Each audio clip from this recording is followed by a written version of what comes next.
Can I start? Okay. So, good afternoon, everyone, and welcome to Europe House. My name is Maria Blessar. I work for the European Commission's representation here. And we wanted to invite you, young people, here today. We would like you to, or to encourage you to participate in democratic processes. So what does that mean? Well, it means that basically you will have a very important choice to make on the 9th of June, because that's when we organize the EU elections. And we have brought in today a very inspirational speaker, and I hope that she will give you food for thought why you should actually go and use your right to vote, because we believe that these elections actually really do matter and that you can make the difference. So without further ado, I would like to invite Vice President of the European Commission, Věra Jourová. She deals with transparency and values, and I think she will talk to you about the importance of those issues. So please. Thank you, Maria. Good afternoon, distinguished guests, dear professor. Where are the professors? We don't have any professors. Oh, students. We are. It's better like that. Dear students, thank you very much for your interest. Thank you for coming. I will give you the mic because otherwise... You can hear me, no? No, but we are streaming the... Hello? No. Good to know. Okay, thank you, Maria. Well, indeed, I am Věra Jourová. I come from Czechia. I was born in Czechoslovakia. And when I was as young as you are now, which is a long time ago, I didn't have this moment of privilege to go and cast my free vote. Because in communist regime, the elections were just a charade. Yeah? It was just something which we will see now in Russia, that it is just organized to make an impression that the people chose us, the politicians, so we will be governing. In my time, when I was 18, we could not only dream about having free elections, and we had to cope with the setup in the society when we had one party which was equal to government, majority in the parliament, but the minority in the parliament was also connected with the leading party. There was one official doctrine, what the people could say, think, zpívat, and think. There were no independent judges in the country. The judges were servants of the state, and state was the party. There was no independent professional state administration. There were just servants of the party, and I could continue like that. And this is far from what we experience now in the member states, in the EU member states, and that's why I'm really a lucky person that I can do this job of Commissioner of Values, because my job is to protect democratic system and democratic elections, freedom of speech, independent judiciary. This is my job in the European Commission. And when I look at the situation in the European member states, it's not so automatic that all these things, democracy and rule of law and fundamental rights, also freedom of speech, that they will survive the next elections, because there are tendencies to grab everything after elections in some member states.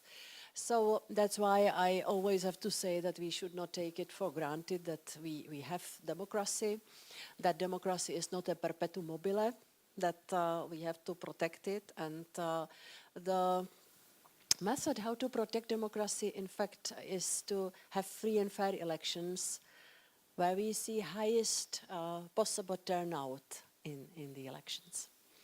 And now I have to say I heard and read some rumor about the young people in Finland that there is not very high percentage of the young voters. And what was the percentage? So 21%, I think, with 21-year-olds. 20% about with 21-year-olds, and was it 30 or something? And in the presidential elections, it was higher, no? Yeah? 70. Yeah. Okay, so I came here to ask you politely, could you be so kind and go there? At the beginning of June, there will be European elections, and some think that, yeah, Europe, well, too big, Brussels too far. But believe me, the people who will represent Finland in the European Parliament might make a difference. And there will be several big topics and big themes which the people you will elect or somebody else will elect them for yourself, if you resign on it. There are several big topics which will be in the hands of the people in the European Parliament. The first thing is defense and security. And in the context of the Russian aggression in Ukraine, of course, it's obvious that this will remain with us. And this is only one choice given to us from the history. This is the war, and you have to react on it in the right way. There will be no second choice. That's why it's so important that the people who will be elected will be able to take good decisions. So defense and security, migration, and you have experience here with the organized migration from Russia. So it's also a security issue. Green policy and climate change. And the fourth topic will be economy and economic competitiveness, especially vis-à-vis the assertive policy of China. We will have to work more in Europe to get stronger and to be more globally competitive. And the last big topic will be accession. So the decision whether we will grow, whether we will grow geographically and politically. We did not allow any countries to join the EU for many years, and now we have, how many? 8 ante portas, West Balkans, plus Ukraine, Moldova, and Georgia. And so the people you will vote for, or you will not vote for if you resign, I will be provoking you all the time, they will co-decide on these key topics for the future, for your future, my dear, yeah? Because this is about mainly your future. So it's important that you will decide to cast your vote. My job is to protect the system of elections. Politically, I am the centrist liberal, a little bit to the left from the center. I have the Czech ambassador here, so he knows the Czech politics well. So he knows where I am politically. But in my current job, I should a little bit forget it and should try to protect the system for the elections, for organization of elections and electoral campaigns, so that it is free and fair, and so that it is not affected by manipulation, disinformation, and artificial intelligence. And here comes our trouble of these days, that technologies are fantastic unless they are risky. And they are risky. They can be very risky for these free and fair elections because there might be a lot of hidden manipulation which you as voters will not notice. You will be affected by that, especially through your online channels. And then in case we will experience the disinformation campaigns spread by artificial intelligence, I think it will be the end of democratic electoral process. I guess all of you are on some social media. You have a lot of beautiful forests here in Finland. Wouldn't it be a nice idea just to go and to live there and cut off because this is what I am planning. But we don't have nice forests anymore in Czechia because of the climate change. You all are online, yeah? I mean on the social media. Is it your biggest source of information? More or less. I heard some complaints here from your parents, not your parents, but from, maybe yes, from older generation that, the young generation does not watch the public TV or listen to the public radio, and the youngsters are taking most of the information from TikTok and Instagram here, not so much Facebook. No? It's for the oldies. I cut off my account on Facebook already in 2016. I called it a drainage of hate. And Facebook was offended. I spoke to the managers afterwards, but I could not help it. I want, as a politician, to have a decent communication with the citizens, but it was just the avalanche of hate speech and attacks. So I simply I decided to leave the space with the argument that if I leave the space of Facebook, there will be less hatred in Europe. So it happened, in fact. What I deal with, just to give you some menu for your questions, they told me that you might be shy at the beginning. No, it's not so much truth. And also the ambassador told me that the Finns are sisu. You seem to be quite sisu. So I'm sure you will have questions. What I deal with, I already told you that I should protect the values. In practice, I am monitoring the situation regarding the rule of law. When we see some problems in some member states, decreasing level of independence of judiciary, I have to react by the so-called infringement procedure.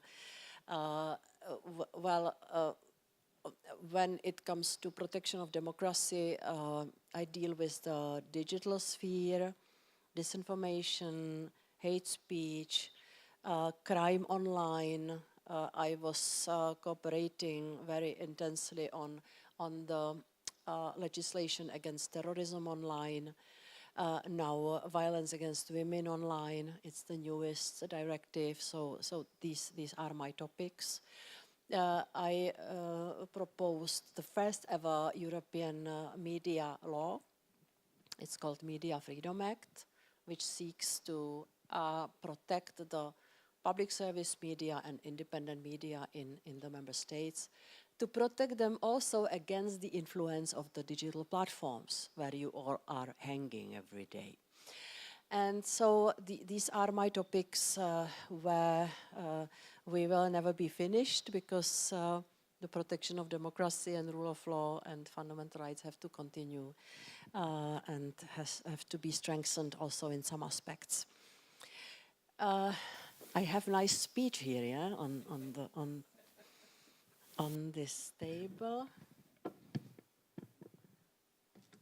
Yeah, I forgot to say thank you very much for having me today here at this beautiful venue in Helsinki. Yeah, I forgot something very important. But I think that it's enough to start with. I would like to receive questions, and maybe last comment. I was at a similar debate with the students in Ukraine, in Lviv, last year. And I saw young people very similar to you, and they were so passionate in telling me, we want to have good life in democracy, and we are ready to do everything to have strong democratic system and all the parameters which I already touched upon. And they were so keen and really willing to do a lot of things. They spoke about their fathers who are fighting for the freedom. And I realized that I never heard such passion and determination in any of the universities in European member states. And I'm not blaming the European students for the lack of passion.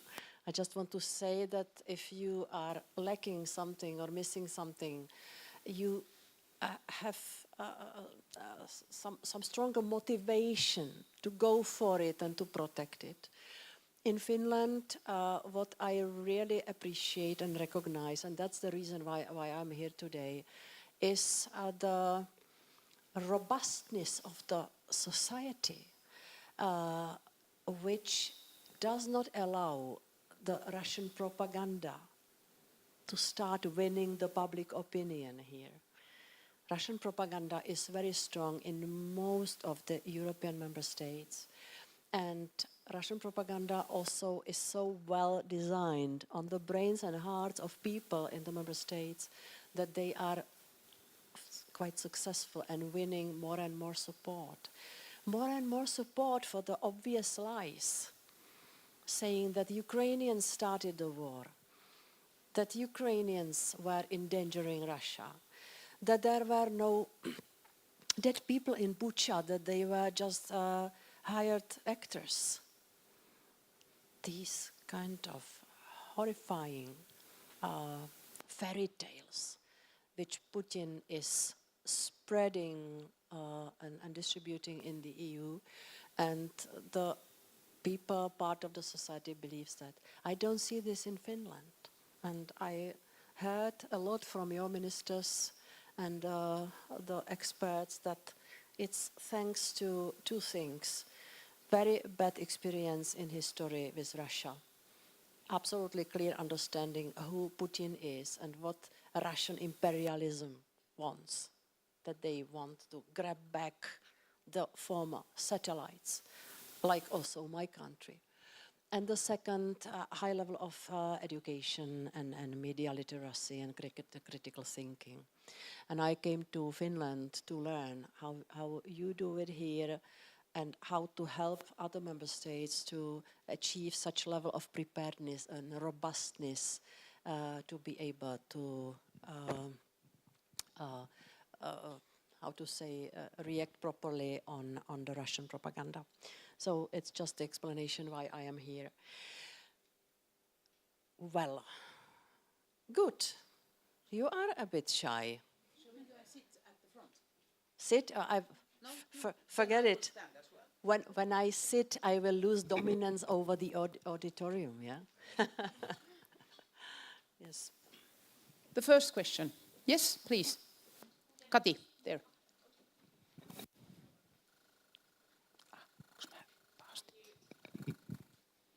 Thank you for the insights. My name is Paula Pättikangas. I'm the UN Youth Delegate of Finland and also the chair of Youth Peace and Security Network of Finland.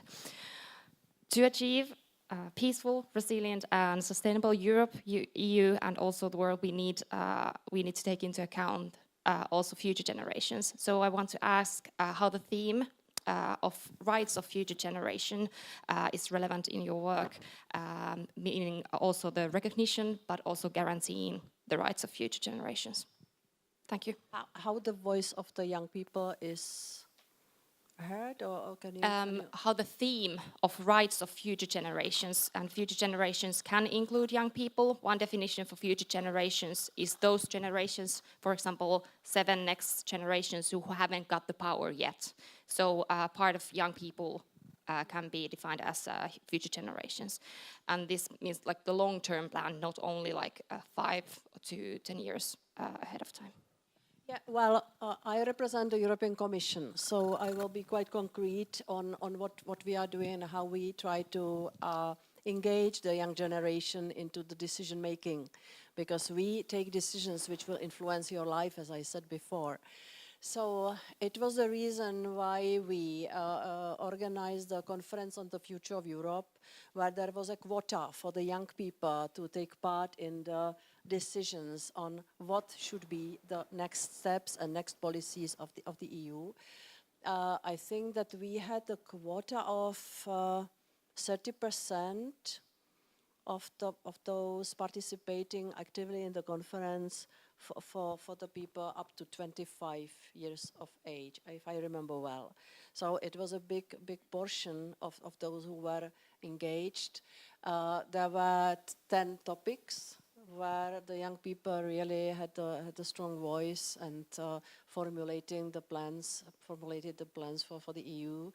And then when the conference finished, it was 2 years endeavor. We worked with the outcomes. So now, in fact, what the Commission and what the EU is doing after 2022, and when the conference finished, and the plans for the next EU is already quite strongly inspired by the young people who were participating in this conference.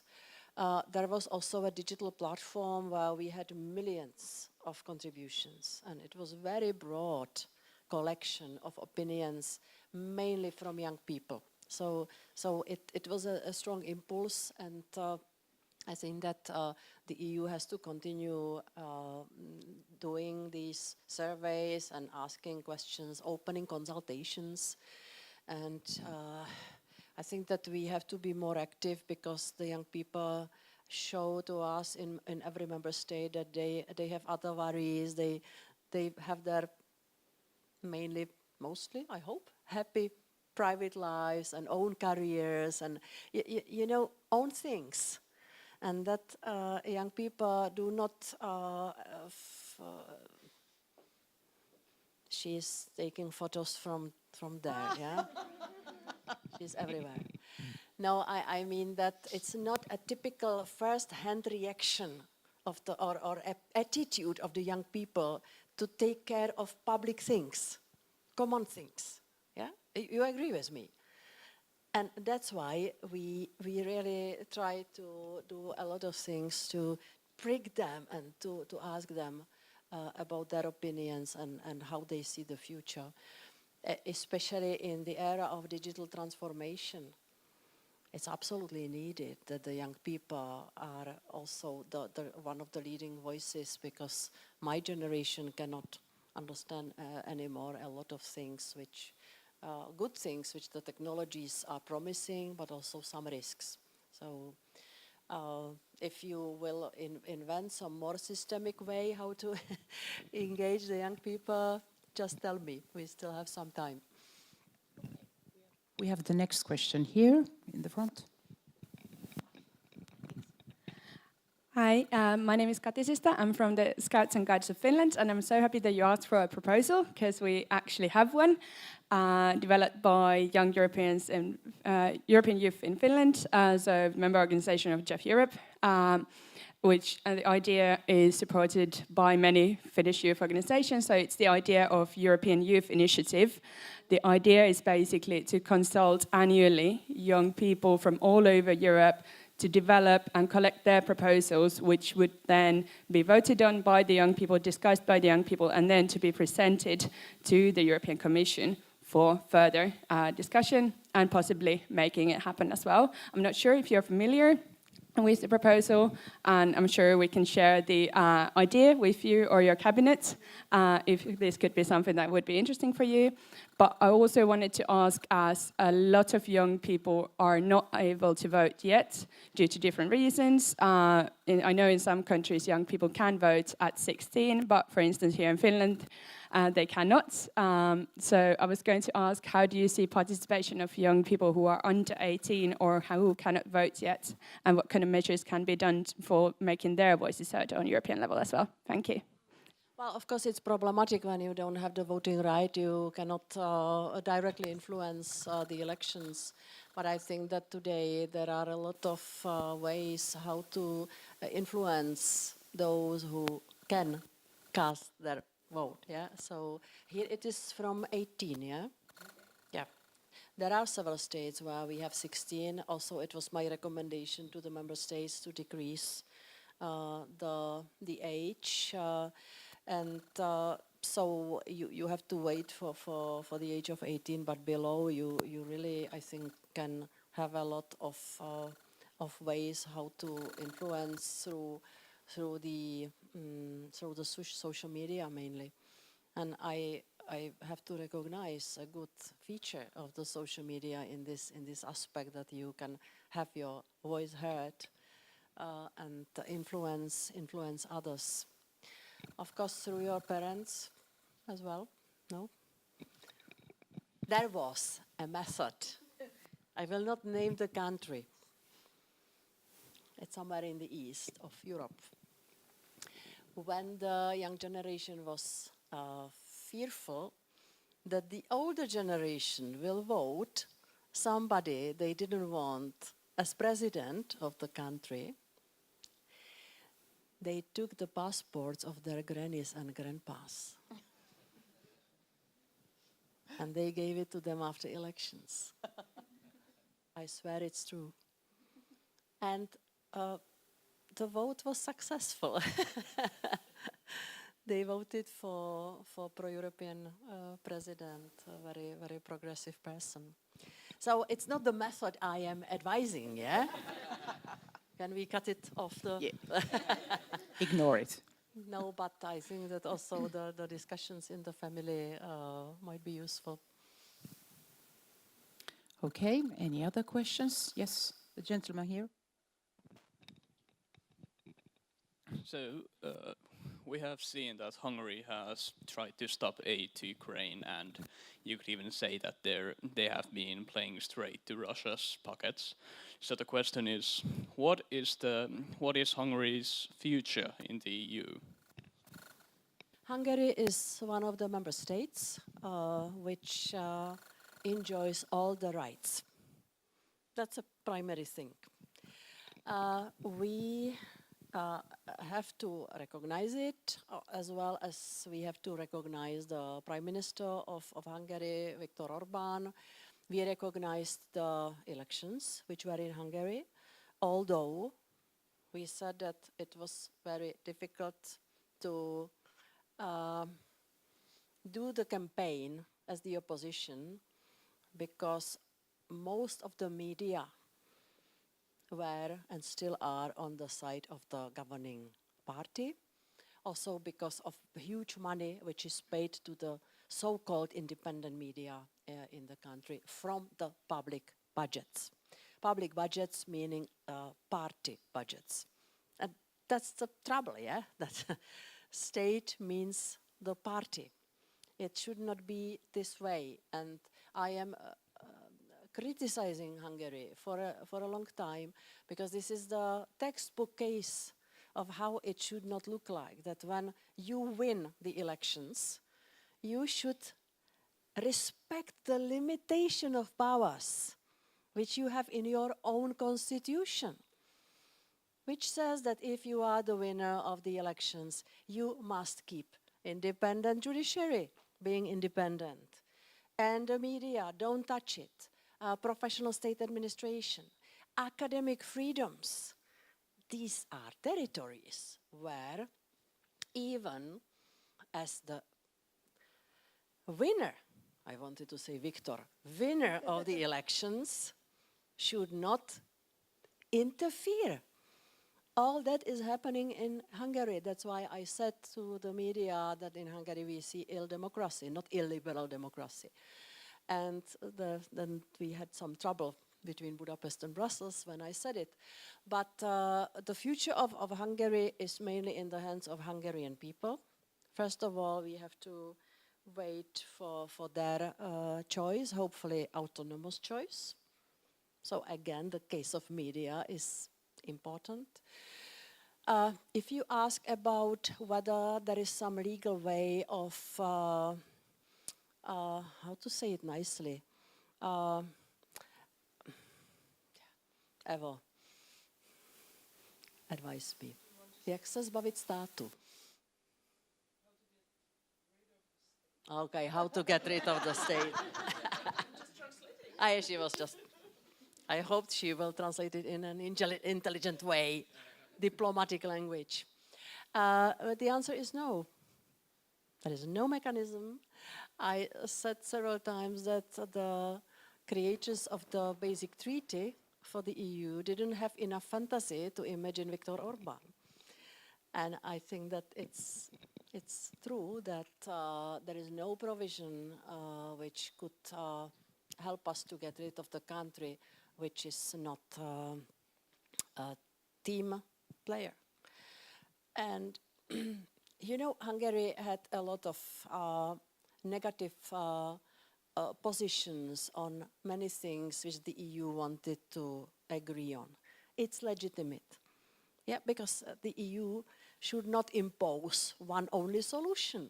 There are thousands of things which also maybe the Finnish authorities do not like, and there is open negotiating table. But when it comes to the war, this is the absolutely new case, unprecedented situation, when I think the only message is choose the side. And I'm afraid Hungary chose the wrong side. But we don't have any legal reaction on such behavior. The strongest reaction on the member state which has the systemic breach of rule of law is to deprive the country of the voting rights. But to achieve that, you need to have unanimous decision of all the other states. 26 would have to say yes. And this was not possible because Poland was with Hungary on one side, and now I'm afraid that Slovakia might also at any price support Hungary, maybe some other states. So the future is in the EU. Tell them about your speech 7 years ago today in Vienna. I thought about my speech on the No, table. no. The other speech that you actually read. Well, yeah, I read one speech 7 years ago. It's true. Sometimes I read speeches, and it was a big conference in Vienna, and there were, I don't know, maybe 300 people. So big, serious thing. So at such events, I read the speeches. And of course, I consulted the content of the speech before. And it was at the time when we were discussing with my team, what if we connect the EU funding with the respect for rule of law?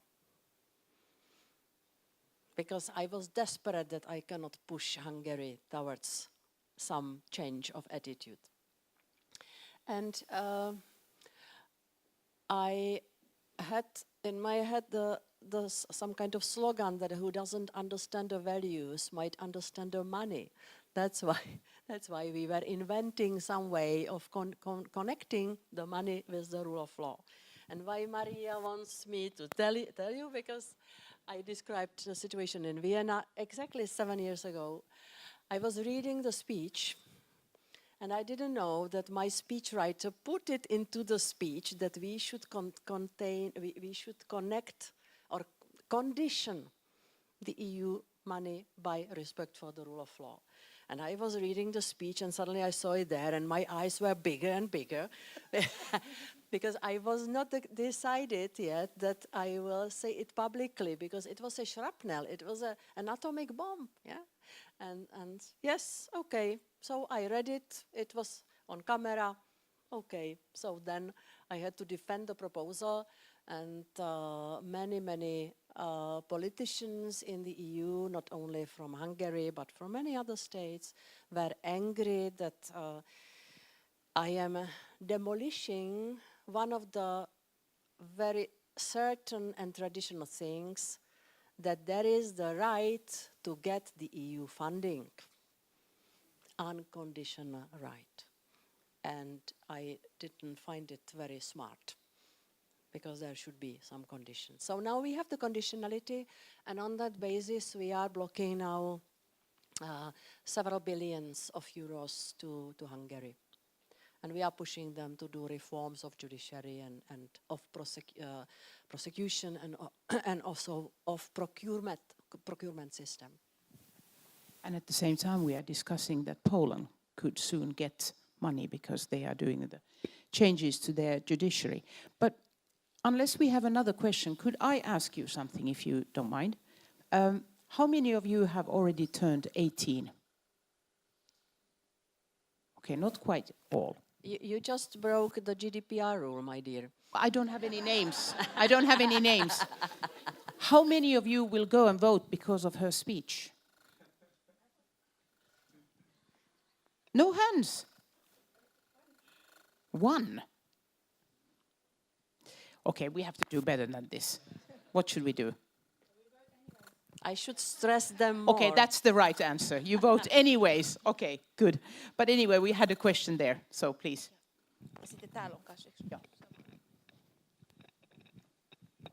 It is on, yes. Hello, my name is Asta Nieminen and I'm from the National Union of the Students in University of Applied Sciences.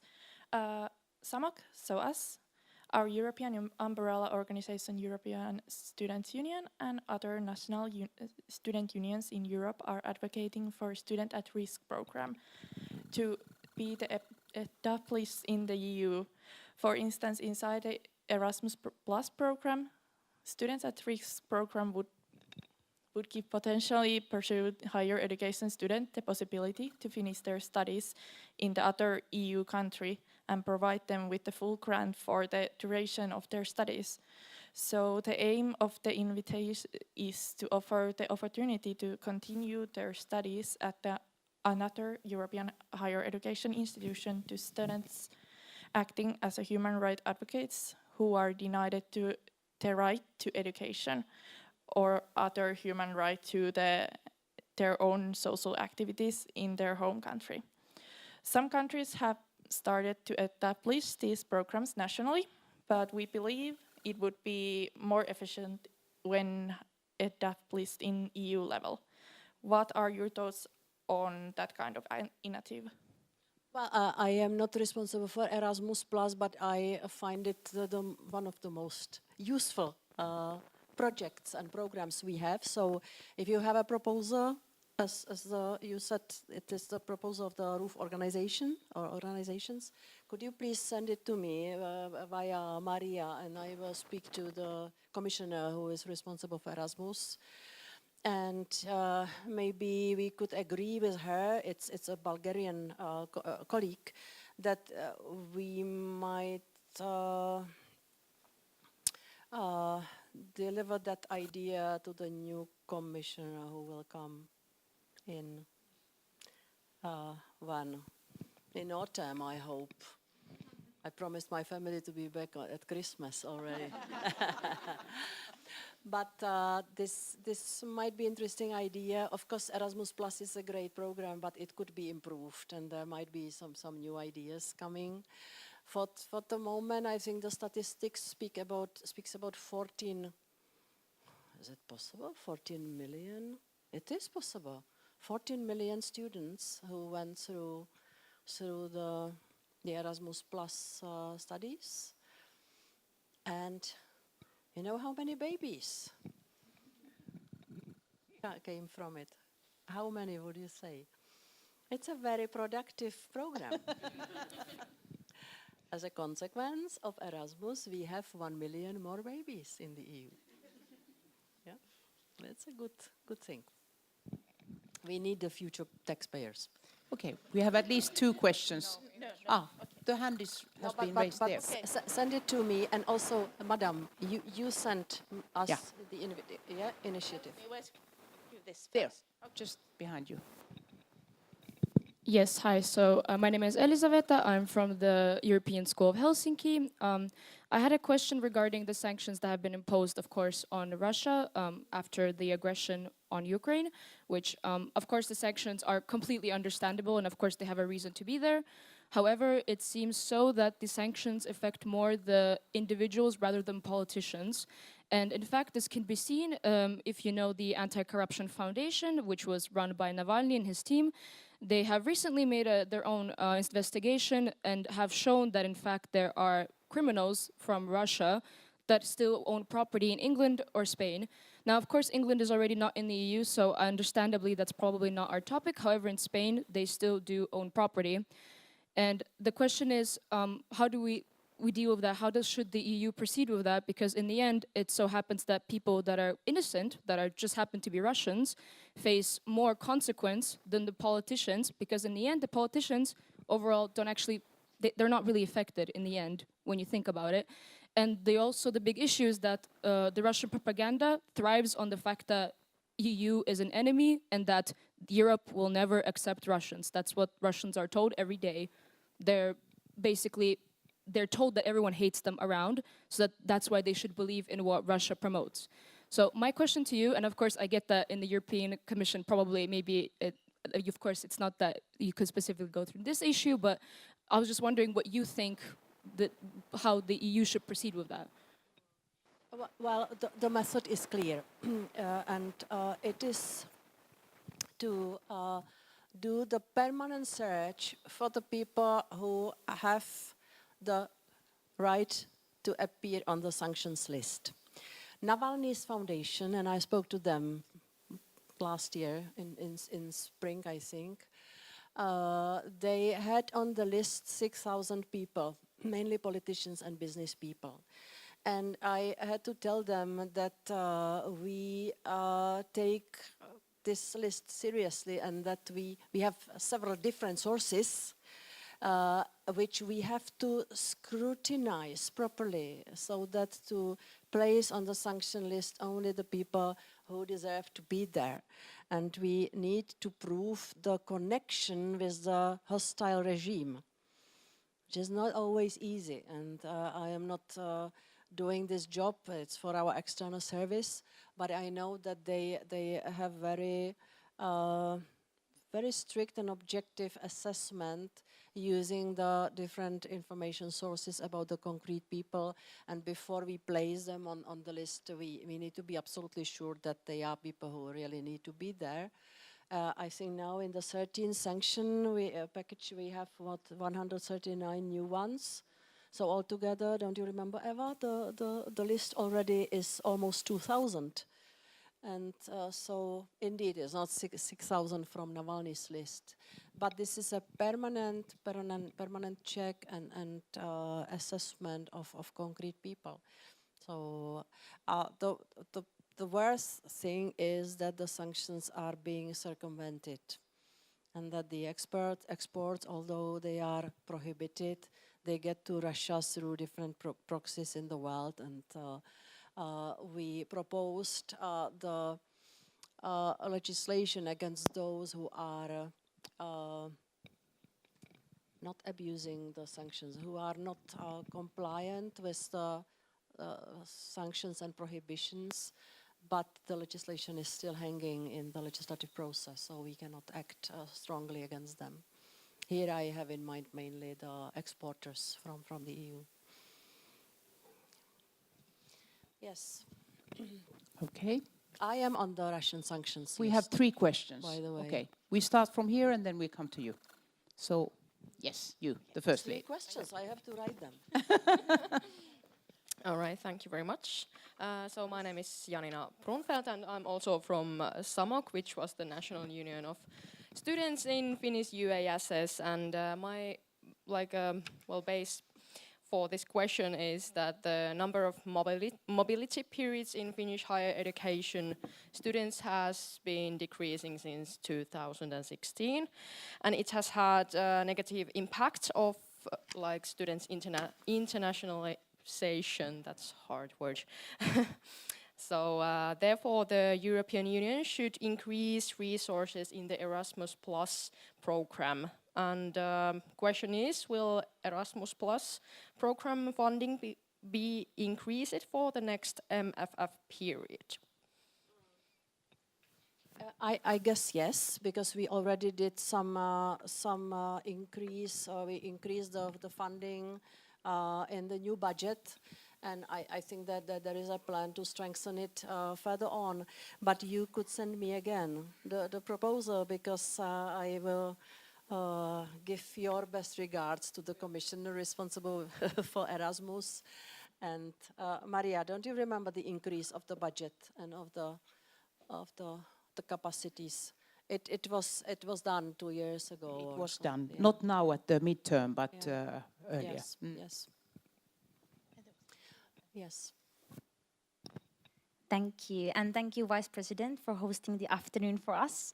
I'm Natalia Kallio, an author and activist, but also a board member at the European Youth Forum. So not from the local or national youth organizations, but from the international level. We actually met 1 year ago in the Youth Policy Dialogue, actually in your Did own I say territory. the same things? Yeah, quite much, but not all. And basically, last time I was talking about the youth test, and it's so nice to see that it has been implemented as a youth check in the Commission now. And also, we were talking about the diverse and free media space. And since you are the responsible for the values and transparency, and also there has already been good questions regarding the misinformation and so on, I wanted to continue and follow that. So I would like to ask, as the World Economic Forum did their research, like the new one that was published, I think, 2 months ago, and the current finding was that the misinformation would be the, in their own ranking, that would be the most, the biggest threat towards our society and democratic, life in general, in the short term. So, now when we have been talking about the elections, how do you see, how do we tackle the misinformation, regarding the elections? And now, since we have the room full of young people and the young representatives, what would be your advice? Or, what is the to-do list that we should have? It's a big question and big theme, but I would like to hear from your thoughts. Yeah, of course, it is indeed a big topic, and in Davos it resonated very much. And I was there this year, and also the big topic was artificial intelligence. And I think I said it at the beginning, that the disinformation being spread by AI is something which will which will entail the end of democratic system. Yeah, because the manipulation will be so massive that the people will not have a chance to recognize the difference between what's false, what's truth. So before elections, we have to get ready to do the immediate fact-checking or removal of the really big and harmful disinformation campaigns which might appear before elections. It can be done either by the digital platform, or I am more in favor of the proper fact-checking being done by independent media, public service media, and civil society. I will give you an example. There might be the case in a member state when some pro-Russian party will spread information about some other party that they want, in case they win the elections, they will immediately organize mobilization of the young men who will have to go to fight and die in Ukraine. We already had this narrative in one member state.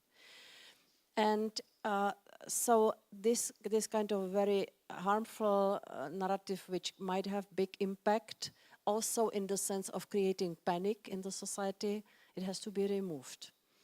And we have now the legislation which commits or obliges the digital platforms to switch on what we call crisis protocol, and which obliges them to react immediately when this appears. At the same time, what the platforms should not do to kill, remove, or fact check maybe, but remove the opinions. And this is what the platforms are telling me.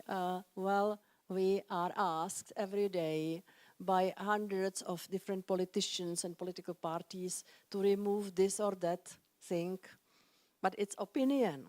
And my advice is please do not touch it, because we have to only fact check or remove the obviously false information which was verifiable. So that's the work of the platforms and media and the fact checkers, the civil society. We need very broad reaction. At the same time, we need the political actors themselves to refrain from using dirty methods. And here comes the new era of deepfakes. I am now sending letters to the European political parties and consulting also with the national political parties, asking them, could you please resist the temptation to use deepfakes against your political opponents? Because then you will degrade, you will erode the value of the political campaign. Also, what we want is to see clear labeling of the paid political advertising. Because when you open your computers, I wonder which kind of advertising you see. I see vacuum cleaners. As if I, as the woman of my age, living alone, being frustrated from politics, need only to clean, yeah? This is how they see me. And, but I know that the vacuum cleaner has a notification that it's sold by somebody. If I follow this marketing advice to buy the vacuum cleaner, I will buy the vacuum cleaner only for myself. But there is a lot of advertising online which is trying to sell you politicians. And you don't know that it's paid by somebody to push you to vote this concrete person. So we want also these political ads to be labeled, to contain the information for the users that what they read is paid advertising. It's dangerous not to have it, not to have a clue, because when you buy that politician, you buy him or her for the others as well. Yeah? Do you feel the difference between vacuum cleaner and the politician? Sometimes it's hard, yeah? So this transparency notice is for us also very important. In each member state, we see a different level of danger that the Russian propaganda will be successful. And so I will not name the countries, but we have good data showing that Russia is preparing for big action, especially for the last 10 days before the elections. The other story is also connected with Europe are the American presidential elections.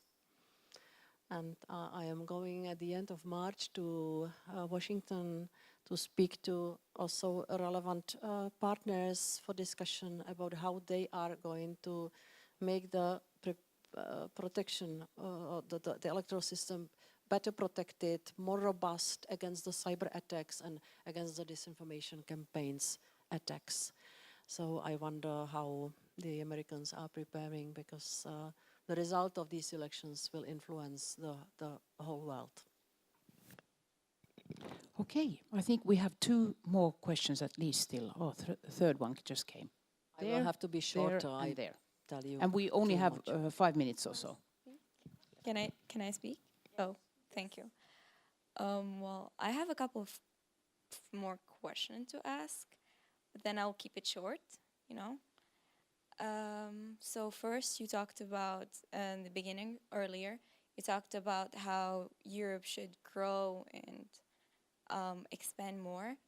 So on that note, I'm just gonna ask, like, what are your opinions? Should like European Union focus on deepening or like more widening?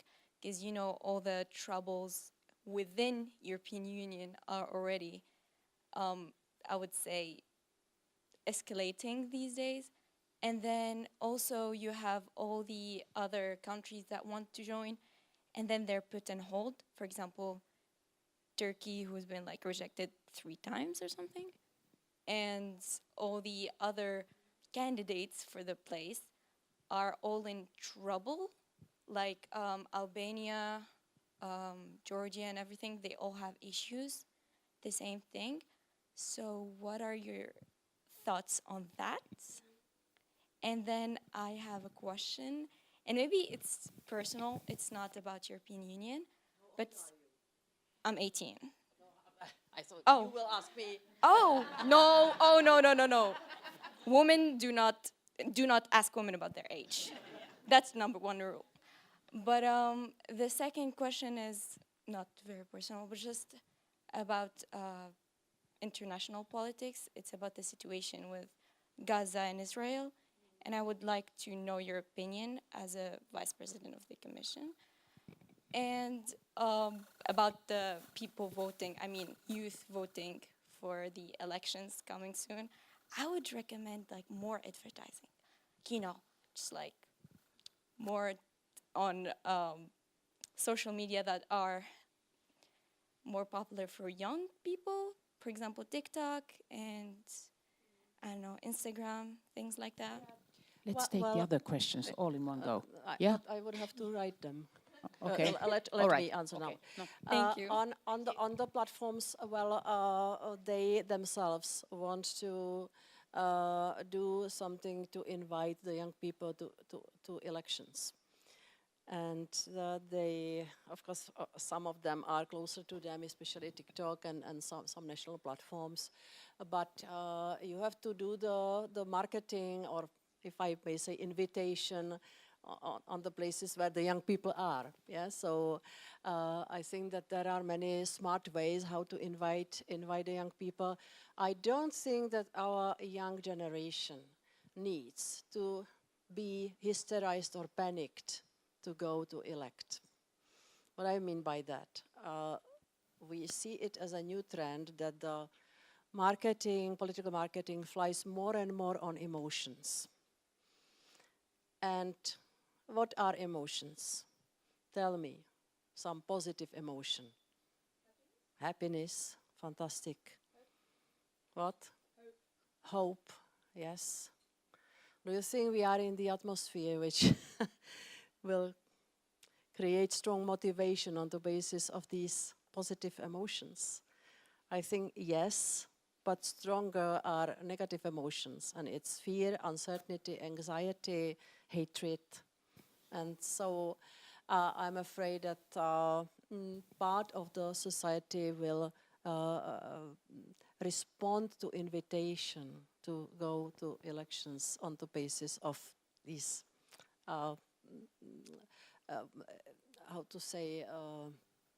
addressed emotions. But for the young generation, I would say that it's needed to be concrete and clear, lay out the topics and ask for the informed opinion. And I think that this is also what can be done quite well through the social media. Israel-Palestine, I keep the official line of the Commission that Israel has the right to defend according to the rules of the international humanitarian law. That's the phrase. I will not go deeper into that because it's a horribly painful story. It's also connected with the situation in the EU and the rise of anti-Semitism in the EU member states. Again, we see the David stars on some houses of the Jews, and it's what we saw in 1938. So we have to react on that. But on the conflict itself, I think that we have a very clear line, and also we have a very clear plan to continue the humanitarian help to those who are fleeing Gaza and who suffer from horrible humanitarian catastrophe. The third thing, how I see the growing tendency or growing plan, I see future Europe as an onion with 3 layers.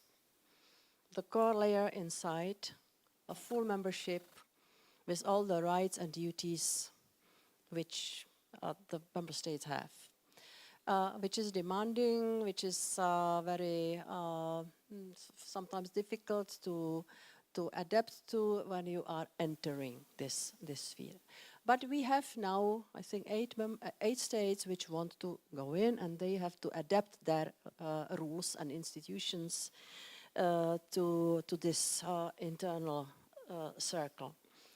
The second layer is where now we have the accession countries, which are connected through several different policies with the EU, especially they have easier access to the single market.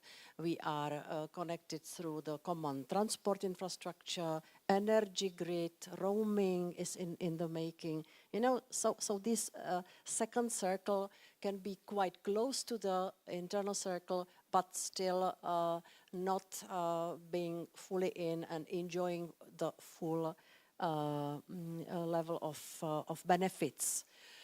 In this layer, I see for the future also the United Kingdom, but it has to be their own decision to come back closer to the EU and connect again without full membership, but to connect again with the EU. Then the third layer is the circle where we now have many states which do not want to join the EU, do not want to get too close, but who want to cooperate on different things without having mutual dependence. There I see Turkey and some others. I'm coming closer to you, putting a bit of pressure now. Do we have more time for a very quick, I think only one question, I'm sorry. So, hi, my name is Imbo. I'm representing the European Youth Parliament of Finland. And my question is related to a previous point about the communications. So, I would say a month ago, there's a big news in Finnish news media about the fishing of herring fish in Baltic seas. I can hear some laughters, but I think that's a perfect portrait about the how people perceive EU. They perceive about individual stuff that they think is bad or is controversial, and then they say EU is bad. And we are now in Eurooppa, like we are in like a place where people are already interested and passionate about EU, and I still see like people who have some kind of EU criticism in their minds. And about those ordinary people who read news media and only criticizes and picking up all those bad things or weird problems that they think they have with EU. What do you think about like how should EU instance? Do you need to step in to guide it, or what is the general opinion of how EU should try to affect that? Definitely the problem with fish and fishing is not something which should be communicated from Brussels. Yeah, I think that this is exactly the case which is the concern in concrete member state. And here we have the permanent representation who should be able to communicate and explain the position of the EU. And that's my idea, which I sometimes have a difficulty to promote, that we should have decentralized communication, and that on the triangle of who says things, which is the EU, the topic, and the audience is absolutely the most important factor on the triangle. And the audience is here in Finland. And it's even not the same, the whole country, the whole nation. It's part of the society. And the beauty of good communication is that you target the message to those who need to hear it. And so it's for my dear colleagues here, yes. Yes, we have. And I don't know if still our system enables the permanent representations to have enough autonomy and enough sources to do such communication, but I think you are doing it, no?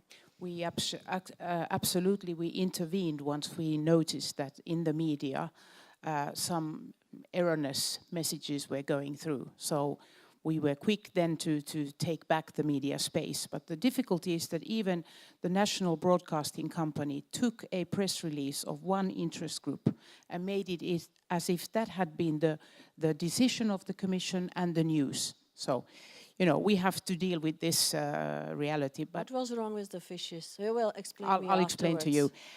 Now, I'm afraid we have to now respect, we have a journalist waiting to have an interview with the Vice President. I thank very much for your inspirational words. Thank you. And thank you very much for all of you young people who have come here. And we hope that this has been a good event. If you want to have something, further information, please just contact us. You can look for the address on the internet. Yes, I want to thank you. Please remain sisu. And go and vote, please. Thank you very much.